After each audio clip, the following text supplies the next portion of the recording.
Olá, sejam bem-vindos para mais um podcast da Câmara Portuguesa de São Paulo. Tenho certeza aí que não só meus ouvintes, né? Eu costumo todos os podcasts estar falando ouvintes, mas eu esqueço também que temos telespectadores que estão assistindo a gente aonde? No nosso canal do YouTube. Se você ainda não segue a Câmara Portuguesa de São Paulo no nosso canal, não esquece de ir lá, ligar o sininho, compartilhar o conteúdo.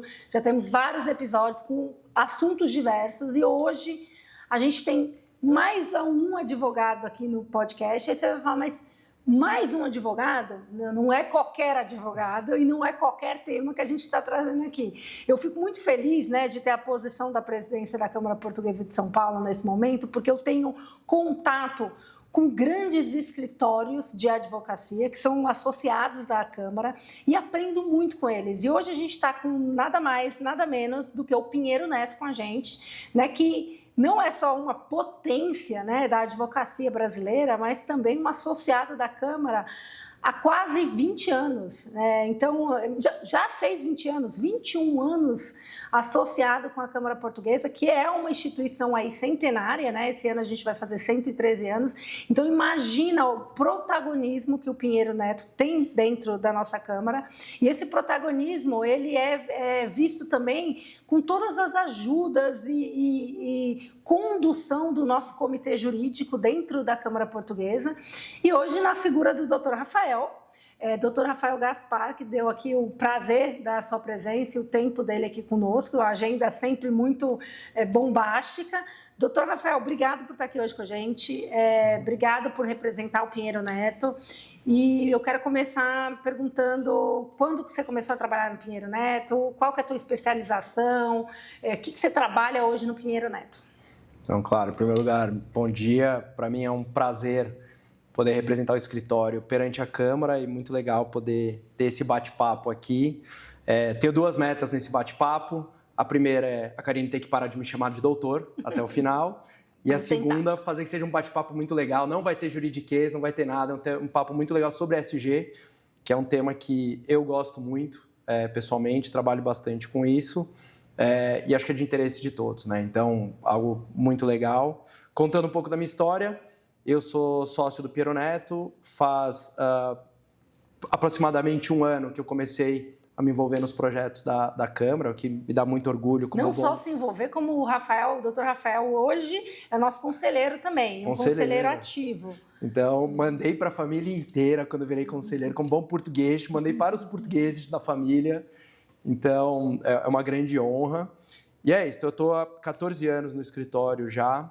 Eu trabalho nas áreas de mercado de capitais e bancário do escritório, com muito foco em agronegócio, né, como indústria em si. E com isso que eu fui ter muito contato com o ESG, principalmente nos projetos de financiamento verdes, né? E a gente trabalha muito, de novo, né, apesar de ser dessa área mais empresarial, a gente trabalha muito em parceria com o nosso time ambiental, que é um time que é 100% focado, né, nesse tipo de assuntos. E a gente tem desenvolvido coisas muito legais nessa frente ESG no escritório, por esses dois motivos. Parte, nosso trabalho mesmo, né, é um ganha-pão, porque tem muita coisa jurídica envolvida, mas esse é um dos que a gente gosta. Então a gente faz com prazer, é um tema que...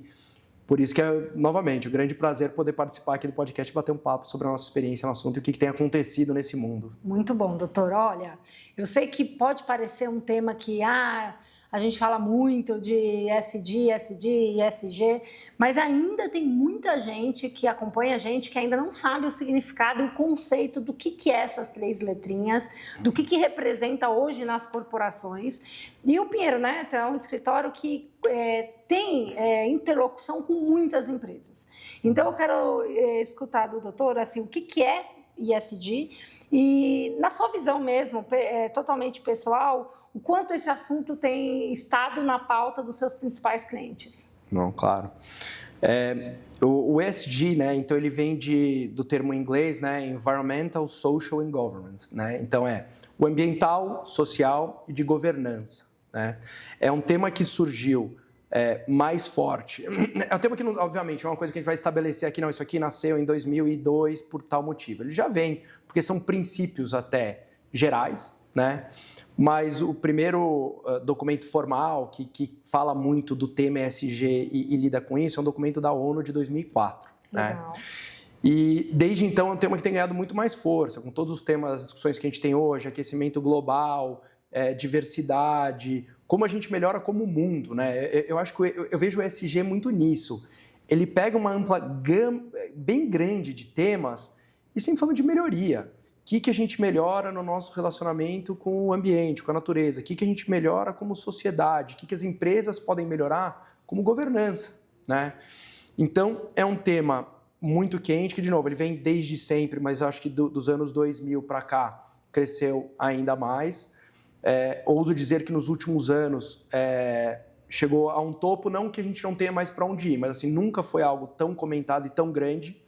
É uma preocupação enorme nas empresas, não só internamente como externamente, né? Então, o que a gente vê no nosso dia a dia? A gente vê tanto empresas querendo fazer projetos, seja quando a gente pensa principalmente no S e no G, o que eu posso fazer internamente, dentro de casa para melhorar, que políticas eu posso estabelecer, como é que eu, empresa, passo, né, o governance que vem de governança, do compliance, o que eu posso melhorar dentro de casa e ter certeza que eu cumpro com tudo que eu devo cumprir, né, de cumprimento de normas, o que eu melhoro como social ou, em muitos casos, essa frente ambiental também. E as empresas começaram até a não só ter isso só dentro de casa, como a impor, inclusive, a prestadores de serviço. Então, a gente faz políticas, e a gente, até como prestadores mesmo, tem muito cliente nosso que manda o manual ESG deles e um questionário e fala: Piero Neto, me prove que você cumpre isso, porque senão eu não vou trabalhar mais com vocês. E exemplifica, o que por exemplo, um cliente te pede? Pegada de carbono, investimento social? Como que é esses questionários? Por exemplo, acho que tem um pouco de tudo, né? Então, por exemplo, tem cliente que me pergunta qual que é a nossa política de diversidade, o que vocês estão fazendo quanto a isso. E a gente consegue mostrar tudo que a gente já tem e, como todos, onde a gente quer melhorar, né? Então, quais ações que a gente tem, que associações que a gente está buscando incentivar. Vou falar agora de novo, de diversidade ou outros temas. A parte ambiental, o escritório, agora não vou lembrar desde quando, mas também há muitos anos a gente zera a nossa pegada de carbono. Há 10, 15 anos, acho que para mais, talvez até, o escritório é carbono neutro. Então, tem uma coisa muito legal que a gente faz, por exemplo, normalmente, aonde a gente compra os créditos de carbono para zerar a nossa pegada? Em projetos com clientes nossos, onde a gente vai vê o projeto, ajuda a estruturar, vê o quanto ele é sério, a gente fala, aqui eu vou comprar o meu carbono. Que legal. Então, esse ano mesmo, a gente acabou de comprar de um cliente e tudo separado. A gente vai e presta o nosso serviço jurídico, para eu prestar o serviço e ajudar a estruturar o projeto, eu cobro X. Acabou o projeto, a gente fala, gente, gostamos tanto e a gente zera a nossa pegada. Eu preciso comprar tantos créditos de carbono. Vocês vendem pra gente? E a gente compra e paga para zerar. Então, o que eu falo muito do escritório que é legal não é que a gente apenas tem essa prática ESG, a gente acredita nela. Ela faz parte do DNA, Faz parte, perfeito, faz parte do nosso DNA, porque é isso, a gente não tem nenhuma obrigação legal hoje de zerar a nossa pegada. A gente faz porque a gente acredita, e a gente faz há muito tempo. E, assim, vamos continuar fazendo sempre. E, doutor, eu fico imaginando que o Piero Neto tem grandes clientes, né, grandes empresas, né, que vocês advogam para essas empresas. E a gente sabe que os líderes mais vocais nessa 3 letrinhas, realmente na visão do ESG, foram grandes empresas que começaram trazer isso para o middle market, para as empresas pequenas. Exato. E tal. Em que medida, na sua opinião, você acredita que o ESG pode ter um retrocesso, principalmente com tantas governanças um pouco negacionistas em relação a esse tema? Como que você acredita? Você acha que pode haver um retrocesso nisso? Olha, eu acho que pode, né? A gente está num momento muito turbulento de geopolítica global, né? Então, assim, é um momento bagunçado mesmo que a gente tem hoje, né?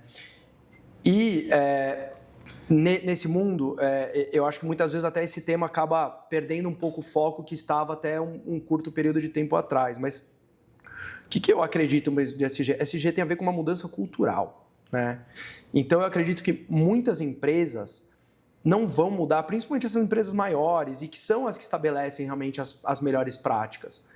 A hora que ela adotou uma prática ESG e ela entende os benefícios disso, eu não acho que ela vai voltar porque é contra os próprios interesses, entendeu? Não importa se o presidente do país A ou país B é a favor ou contra. O que a gente discute, às vezes a gente fala, se eu pegar uma empresa que cumpre todos esses critérios, provavelmente essa empresa é mais organizada, ela é mais transparente, ela é mais séria.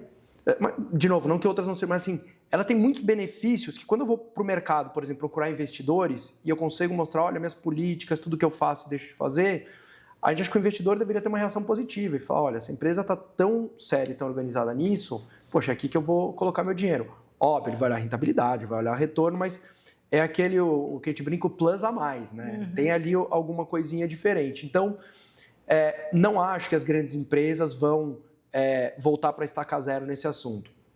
De fato, como tudo na vida, às vezes a gente vê movimentos pendulares, né? Então, eventualmente, a gente foi muito para um lado em alguma coisa, talvez vá voltar para o meio e ajustar, mas, de novo, voltar para o começo, para o outro extremo e fingir que todas essas discussões não existem, eu não acho que é real na nossa sociedade de hoje, né? Essa mudança é cultural e as empresas acabam reagindo simplesmente ao que a cultura social pede. Então, essas empresas líderes, pelo menos na nossa experiência, a gente não está vendo uma mudança, um retrocesso, nada disso. E, doutor, tem muita gente que pensa em ESG dentro de empresas como gasto, né? Como despesa. Eu queria que você trouxesse um pouco à luz o que pode ser de economia, né? Porque eu acho que também tem um investimento inicial em algumas áreas, mas o que a gente pode ter em economia a longo prazo? Você tem algum exemplo que aconteceu dentro do Piero Neto ou de algum cliente seu? Eu acho que assim, talvez a mudança de chave, eu acho que você tem um bom ponto. Assim, quando a gente usa o termo gasto e despesa e muitos olham desse jeito, realmente é aquele olhar negativo. Eu acho que a mudança cultural que a gente tem que ajudar essas empresas a fazerem, olha como investimento. Né? Então, principalmente quando a gente fala de governança, você tem que gastar dinheiro para estabelecer uma governança no começo. Mudança cultural, você coloca dinheiro para fazer essa mudança cultural. Então, realmente, você vai ter essa despesa, mas, de novo, entendo que o investimento que deveria mostrar resultados de longo prazo. Uma empresa que cumpre, que não vai ter que lidar com multa, que vai ter descumprimento, que vai ter menos ações trabalhistas, eventualmente, por estar cumprindo devidamente as regras, toda a lógica de governança, ela vai ter um benefício. Tem aqueles estudos, vários que comprovam, né, que o dinheiro gasto em prevenção ele é muito menor do que o dinheiro gasto na remediação de um problema. Então, é isso que eu acho que as empresas têm que ver. Sobre a mensuração, ainda é uma coisa muito difícil, né? Então, quando a gente fala, por exemplo, das finanças verdes, que é uma coisa que a gente faz muito, eu acho que o sonho ideal de todos é atingir um mundo onde eu realmente consigo ver um prêmio, né? Prêmio reverso.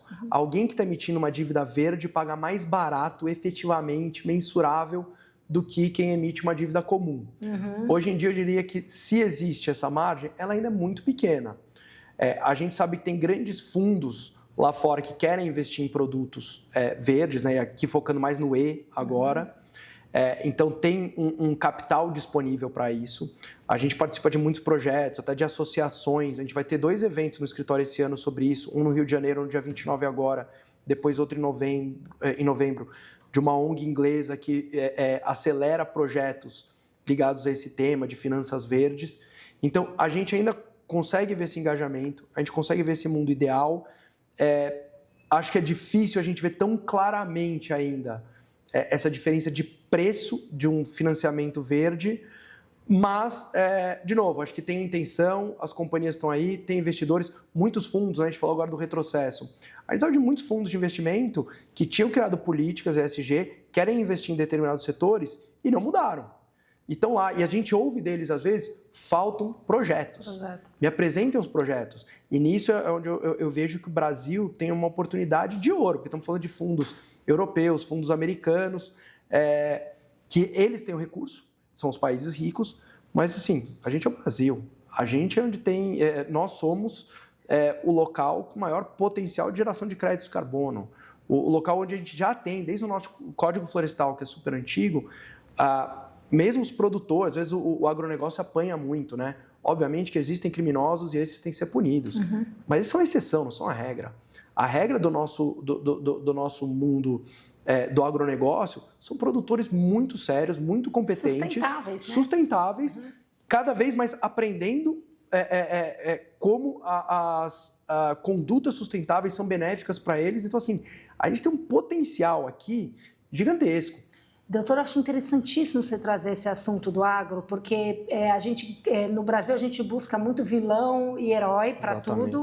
E traz o agronegócio brasileiro como um vilão para o meio ambiente, mas a gente esquece que o nosso agro, além de ser extremamente tecnológico, cada vez mais é à frente em soluções sustentáveis, que são reproduzidas no mundo todo, né? E nos bastidores, a gente estava aqui batendo um papinho e você comentou num projeto que vocês têm na Amazônia hoje.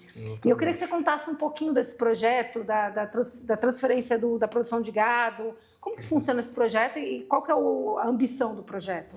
Exato, a gente está trabalhando num projeto, né? Não posso citar nomes ainda porque ele não é público, mas que é muito legal. A ideia é financiar pequenos pecuaristas na região da Amazônia Legal. Então hoje eles têm lá gado e são pequenos produtores, é uma questão de realmente sobrevivência, é daquilo que eles vivem, né? Aquele gado que eles têm, vão vender e vão se manter assim, muitos já estão lá há muitos anos. Qual que é a ideia, né? Quando a gente fala da região amazônica, tem muitas plantas que é possível a gente cultivar, que são nativos. Então, ao trocar a pecuária, por exemplo, por cacau, por guaraná, por açaí, a gente está reflorestando e mantendo para esses produtores o necessário, não só para a sobrevivência, mas a ideia do projeto é que eles passem a ganhar mais com esse projeto sustentável do que eles tinham com a pecuária. Então, a gente vai ter a reconstituição de áreas verdes em lugares que estavam desmatados, né, para a criação do gado, potencial de criação de créditos de carbono. É um projeto de longo prazo, um projeto de 15 anos. Então, a ideia realmente é fazer uma reeducação desse pessoal que estava lá, de novo, lutando e tocando o negócio deles, tudo lícito, não tem nada ilícito no que eles faziam, né? Mesmo na Amazônia Legal, você tem os limites que você pode cortar e pode ter efetivamente criação de gado. Mas, pegar pequenos produtores, mudar o mindset deles e trocar, falar, não, tira esse gado, vamos regenerar toda essa área, vamos colocar uma plantação de frutos nativos e com isso a gente ganha com toda a parte... Tem um ganho indireto, além do ganho dele de recursos, o nosso ganho, natureza, assim, biodiversidade. Daqui a pouco, se a gente consegue fazer isso com um número grande de produtores, gente, aí, animais, pássaros, insetos, tem vários ganhos indiretos que acontecem num projeto desse. Então, é um projeto muito legal, já está decolando, uma coisa que está em andamento, a gente está trabalhando nisso há um tempo. E esse é um exemplo de vários. Assim, e é engraçado isso, doutor, dessa questão das questões indiretas, né? O que é essa questão do aumento da fauna, da flora. E a gente falando de Amazônia, uma pergunta que eu tenho certeza que não quer calar, né? A maioria dos ouvintes devem estar pensando, cara, qual é o significado de um Brasil, por exemplo, receber uma COP na Amazônia, né? Em Belém, no Belém do Pará, dentro ali do nosso bioma amazônico, né? Como que o que você encara hoje com essa COP, e ainda mais uma COP que anda um pouco conturbada, né? Com várias discussões de problemas logísticos. Tua visão, qual é o significado? Eu acho que a ideia conceitual por trás disso era uma ideia realmente legal, né? Então, lembrando, a COP é a Conferência do Clima da ONU, né? Então, poxa, vamos falar de clima, vamos fazer uma COP no Brasil? Legal, vamos levar o pessoal para Belém. Eu quero que vocês estejam no centro da Amazônia ali, né? Não no centro da Amazônia, mas eu quero que vocês estejam na região e vocês entendam do que estamos falando. Então, assim, acho que a ideia inicial tinha um conceito muito legal. Infelizmente, como a gente vê com frequência no Brasil, que a gente fala assim, a gente é muito bom em perder oportunidades, o planejamento foi ruim, era um local que não tinha a infraestrutura necessária para um evento desse tamanho, e essa infraestrutura não foi preparada. Então, agora a gente está correndo atrás, em cima da hora, o governo continua com a mensagem que entendemos correta de, não, vai ter COP e vai ser em Belém.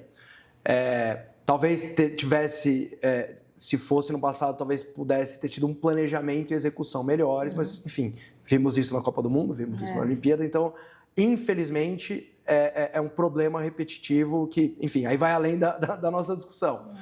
Mas eu acho que o fato de recebermos a COP...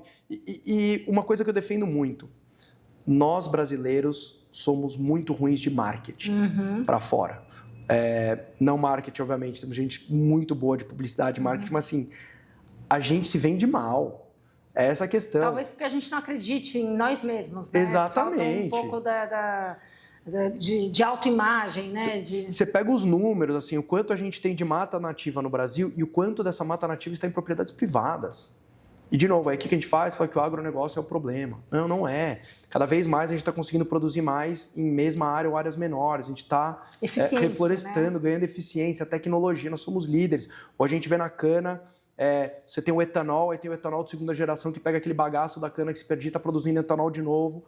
Líderes em tecnologia, líderes em produção. Então, a gente tem que mostrar mais para fora o quanto a gente é bom nisso. Não que a gente não tenha o que melhorar. E, inclusive, quanto mais vier de financiamento de fora para o Brasil, para a gente ter recursos para melhorar, eu tenho certeza que a gente vai fazer bom uso. Mas, realmente, acho que a gente é ruim de marketing. Acho que a ideia inicial da COP, conceitual, era um recado bom.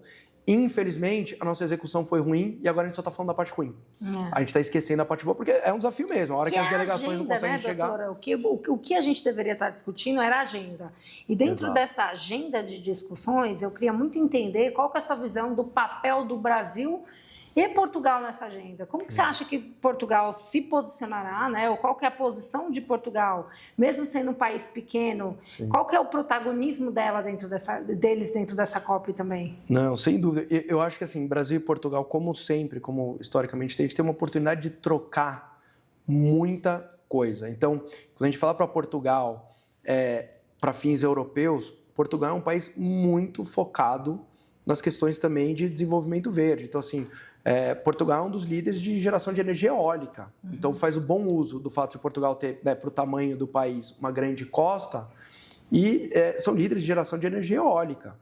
Então, Brasil, que a gente tem um potencial gigante, hoje a gente já tem um parque eólico relevante, sim, falando de um tema, de uma questão de energia, a gente tem uma troca enorme. A gente tem as empresas de energia portuguesas aqui no Brasil já atuando e muito mais, porque, novamente, a gente tem um país com o qual a gente tem essa relação histórica, a gente tem esse mesmo DNA. Então, você pega Portugal para fins de Europa, é um país que tem essa cultura, é um país líder na questão ESG.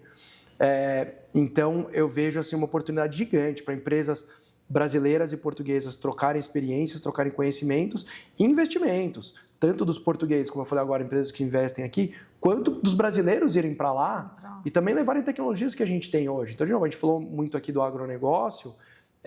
Portugal é um país agrícola também, né? Então, o que de novo, tem uma diferença, obviamente, absurda de área, né? Portugal tem essa dificuldade, mas já que a gente está ganhando eficiência, como é que a gente pode ajudar lá também? E, de novo, com o nosso manejo sustentável, o que a gente tem de informação que a gente consegue passar para eles e o que Portugal já tem e pode mandar para cá. Intercâmbio, né? Intercâmbio gigante. Eu acho interessante que você, num lugar de um escritório de advocacia, não tem nada mais importante do que a lei para vocês, né? E eu acho que a lei está muito ligada com políticas públicas, né? Sim. Então, eu entendo que essa COP30, né, que a gente agora vai ter em Belém, a gente teve ali algumas agendas esvaziadas no Azerbaijão que ficaram sem muito contorno, eu poderia usar essa palavra, e talvez se a gente encontrasse o contorno para métricas claras, o que de política pública isso impactaria em cada país, também facilitaria muito o trabalho de vocês, né? Como que um escritório de advocacia, qual que é a expectativa de vocês em relação a isso? Eu acho que assim, sempre a gente tenta pensar positivamente, acreditar que realmente a gente vai conseguir evoluir e chegar a esses acordos e realmente acreditamos que o Brasil deveria ter um papel de liderança nesse processo. Infelizmente, até hoje, né, quando a gente está aqui fazendo nosso podcast, ainda tem todo esse barulho, esse ruído, essa insegurança pela questão logística lá de Belém, que até a gente estamos envolvidos em outros projetos que, em tese, vão ajudar a resolver esse problema, mas é importante que as delegações estejam presentes e com foco e direcionamento em resolver problemas. Novamente, hoje a gente tem esse momento de geopolítica global que está muito barulhento, né? Então, outro dia até ouvi o Lula falando, eu vou ligar para o Trump, não para negociar tarifa, mas para convidar ele para a COP, né? Seria maravilhoso ver o Trump na COP, seria maravilhoso ver todos os grandes líderes globais aqui tomando uma atitude de verdade, né? A gente parar de celebrar tratados com princípios genéricos que se e quando um dia a gente vai implementar. E, pessoal, vamos lá. A gente tem os países pobres que precisam se desenvolver, mas é onde a gente tem a melhor preservação de natureza. A gente tem os países ricos que se deram conta do tamanho do problema e que podem ajudar. Vamos estabelecer um plano. E precisam continuar crescendo, mas de forma sustentável. Sustentável. Né? Vamos fazer um plano que seja bom para todo mundo. Chega um meio termo, né? A gente sai um pouco das intenções e mais para a prática. Exatamente. Né? De novo, esses tratados muito abertos, muito princípios, não, que põe uma meta que ninguém vai cumprir, que não tem penalidade, que não vai... Não funciona. Ou a gente toma a decisão de executar o que a gente está combinando, ou também vamos parar o teatro. Né? Mas, de novo, acho que é uma visão mais negativa, achar que é só um teatro, acho que tem boas intenções, tem muita gente querendo fazer. Bons acordos. Costurados. Né? É isso, só que agora a gente está no momento de botar o pé no acelerador e resolver. Doutora, a gente já está meio que quase chegando no final, o papo passa super rápido, mas eu não posso deixar de falar. A gente logo vai fazer um podcast só sobre inteligência artificial. Legal. Que acho que vai ser bastante interessante a gente discutir isso, mas eu queria entender, na tua opinião, em que medida essa inteligência artificial pode ser uma ameaça ou uma oportunidade para o ISD? O que você acredita, né? E, lógico, eu sei que ISD é uma coisa muito ampla que eu estou falando, sim, mas para o meio ambiente, para a governança, o que a gente pode ter também de problemas éticos em relação a isso? E eu entendo que um escritório deve atuar isso no dia a dia. Não, sem dúvida, Karine, eu vejo duas frentes. Assim, em primeiro lugar, eu sou muito otimista com relação à inteligência artificial. Legal. Obviamente que, como qualquer revolução, ela vai trazer problemas que a gente vai ter que lidar. Mas todas as revoluções tecnológicas que a gente veio tendo na história, em regra, são para bem. Né? Então, quando começou a internet, tinha gente que tinha muito medo do que ia acontecer com a internet. A gente não consegue se imaginar vivendo num mundo sem internet hoje. E a inteligência artificial, eu acho que é a mesma coisa. A gente está aprendendo, a gente está engatinhando nesse mundo e eu acho que ele vai trazer muita coisa positiva. Quando a gente fala para o ESG, eu acho que assim, tem um tema complexo da essência da inteligência artificial, que é quais os limites, quais são os padrões éticos e morais que eu quero limitar. E se ou não eu quero limitar essa inteligência artificial, vou pôr ela num quadradinho ou não vou pôr ela num quadradinho, que hoje ela está totalmente livre, né? Aberta, Totalmente aberta. Então, até que ponto, né? A pessoa brinca, vai virar Matrix, não vai? Não acho que vai. Mas, de novo, acho que tem uma questão filosófica que é muito difícil a gente tomar as decisões com algo que a gente ainda não conhece. Essa é a verdade, esse é o desafio que a gente tem. É uma coisa nova que a gente não sabe o que vai virar. Então, criar a regra antes de saber o que é difícil mesmo. Mas a gente tem que ter essa preocupação e tem que acompanhar e deveria, sim, ter alguns limites éticos para esse desenvolvimento, mas, assim, muito pequeno. A gente não pode, na minha visão, parar a tecnologia. A tecnologia tem que continuar evoluindo. Então, sei que teve discussões, não, vamos fazer, combina todo mundo parar até a gente combinar o jogo? Não dá para parar. Não vai dar mais certo. Né? Não existe. Ninguém deixa. Não existe parar. Exato. Vamos seguir, mas vamos prestando atenção e vendo. Se em algum momento a gente identificar, deu um sinal amarelo, peraí, vamos conversar sobre ele aqui. Quando a gente coloca isso, por exemplo, a gente estava falando da questão ambiental. Imagina ter uma inteligência artificial que consegue monitorar 24 horas por dia num país do tamanho do Brasil, onde está tendo desmatamento ilegal, a gente tem as imagens de satélite, a gente consegue ter dados. Se a gente consegue criar um robozinho que a gente fala, que nos ajuda a chegar onde a gente deseja, né? Exatamente. Isso vai ser maravilhoso, que nos ajuda a criar novas métricas melhores, que ajuda a melhorar a produção em menor área. A gente tem um desafio mundial de produção de alimento. Se a gente consegue reduzir a área, tem mais espaço para a gente regenerar a floresta. Essas ideias, não, então vamos, tira gado e coloca cacau e coloca açaí, ela já existe, mas o que eu posso melhorar isso com análise de dados que a inteligência artificial vai fazer com muito mais velocidade, muito mais qualidade do que o nosso cérebro humano. Então, ainda não chegamos lá, mas eu, pelo menos, eu tenho uma visão com cautelas e sabendo que vai ter problemas para a gente lidar, mas eu acho que a inteligência artificial vai trazer muita coisa boa e espero que para esse mundo de ESG também. Muito legal. Doutor, é muito interessante ver o protagonismo que o Pinheiro Neto tem dentro todas essas áreas. O desafio aqui do nosso podcast hoje era o doutor explicar, né, com o tempo limitado que a gente tem aqui, como que a gente poderia atuar um escritório de advocacia, porque não é a gente já falou de empresa de energia aqui com ISD, a gente já trouxe ISD em outros ângulos, mas hoje a gente está falando com o escritório de advocacia, como ele consegue influenciar, e eu acho que o Pinheiro Neto é um excelente exemplo. Mas o desafio também foi não chamar ele mais de doutor, então eu vou finalizar o podcast falando Rafa. Ótimo. Rafa, muito obrigada pelo teu tempo, por estar aqui hoje, dividindo também, né, não só o teu conhecimento, a tua carreira e o que você já atua hoje no dia a dia no direito, dentro dessas 3 letrinhas que é o ESG, mas também representando aí esse grande player do mercado que é o Pinheiro Neto, associado e muito querido sempre com a Câmara Portuguesa. Eu estou muito feliz de ter você aqui. E a gente vai ter reunião de conselheiros logo, e o Rafa falou que vai, e hoje eu vou chamar ele de Rafa. Então, Rafael, muito obrigada mesmo. Eu queria que você encerrasse dando algum conselho ou alguma frase, alguma coisa para quem quer entender mais sobre ESG e sobre ESG, ou como não só entender, mas como aplicar no dia a dia. Sim, não, em primeiro lugar, muito obrigado, Karine, pela oportunidade. Desde o primeiro momento que eu recebi o convite, eu fiquei muito feliz, acho muito legal, a ideia é muito boa, o tema é muito legal, então, obviamente, muito obrigado. Tinha 2 metas no começo, primeira meta atingida, estou muito feliz com ela. Espero que a segunda tenha sido atingida, que o pessoal goste, que tenha sido um papo interessante, sem juridiquês, mas trazendo também o lado jurídico do tema de uma forma interessante. E o recado que eu deixaria para as pessoas é assim, para elas não desistirem do ESG, né, com todo esse barulho que tem, mas principalmente, acho que é um tema muito legal, muito profundo, com muitas variáveis.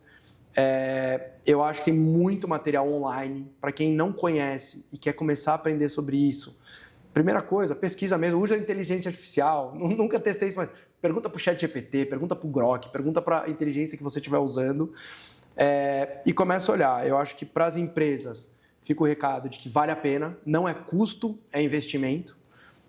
Isso para a gente está muito claro no nosso dia a dia. E acho que a gente está, mesmo no ESG, apesar de ser uma coisa mais forte nos últimos 20 anos, ele tomou uma tração real não faz tanto tempo, né? Então as coisas têm o seu tempo de maturação. Então acho que vale todos continuarmos investindo. É positivo já e continua sendo positivo. Então é um tema que não vai esfriar, vamos continuar convivendo com ESG por muito tempo. Muito bom. Rafael, obrigada. Obrigado, Karine. Eu queria agradecer de novo os nossos ouvintes e telespectadores, porque eu já também fui avisada que tem gente assistindo no YouTube e eu quero que os nossos telespectadores aumentem cada vez mais. Não sei onde vocês estão escutando a gente, se estão na esteira, no trânsito, mas é o momento do quê? De compartilhar o nosso podcast com amigos. Se você gostou desse tema ou quer sugerir temas, não deixem de acessar as nossas mídias sociais, sugerir temas, e estamos aí sempre à disposição para levar um conteúdo interessante que una aí Portugal e Brasil dentro do que tange negócios e ambiente corporativo. Eu espero vocês no próximo episódio e até breve.